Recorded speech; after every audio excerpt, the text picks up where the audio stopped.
वृंदावन के जाने माने संत प्रेमानंद महाराज के वीडियो सोशल मीडिया पर वायरल होते रहते हैं, जिनमें वो कई बार उस सवाल का जवाब दे रहे होते हैं जो लोगों के मन में उथल पुथल करते रहते हैं। प्रेमानंद महाराज अपने एकांतिक वार्तालाप के दौरान लोगों के मन में उठने वाले कई सवालों के सीधे और सटीक जवाब दे चुके हैं। इस बार उन्होंने पति पत्नी के रिश्ते से जुड़े एक सवाल का जवाब दिया है। एकांतिक वार्तालाप के समय उनसे सवाल पूछा गया कि क्या पति के पापों का फल पत्नी को भी भोगना पड़ता है।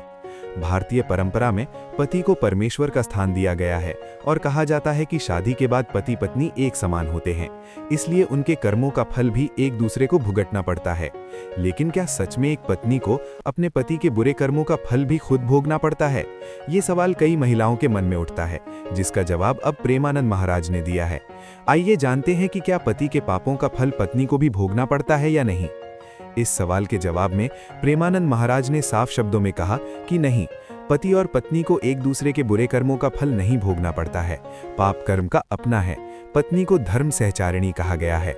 जब पति धर्म का काम करता है तो पत्नी को उसका फल मिलता है, लेकिन अधर्म के असर पत्नी पर नहीं होता। कौन सी स्त्री नरक में जाती है? प्रेमानंद महाराज ने अपनी बात को आगे बढ़ाते हुए कहा कि जो स्त्री अपने पति के साथ धोखा करके दूसरे आदमी के साथ संभोग करती है तो करोड़ों वर्ष तक नरक में पड़ती है। ये सब पाप कर्म है। बहुत सावधानी से। जब शादी हो जाए तो धर्म पूर्वक चलो, पाप कर्म को त्याग करो और नाम जाप करो।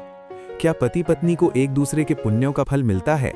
प्रेमानंद महाराज ने इस सवाल के जवाब में कहा कि अगर पत्नी पूजा अर्चना करती है और पति अपनी मनमानी करता है तो पति को उसकी पूजा का फल नहीं मिलेगा, लेकिन अगर पत्नी सिर्फ अपने पति की आज्ञा का पालन करती है और कोई पूजा पाठ नहीं करती है, फिर भी उसका कल्याण हो जाएगा।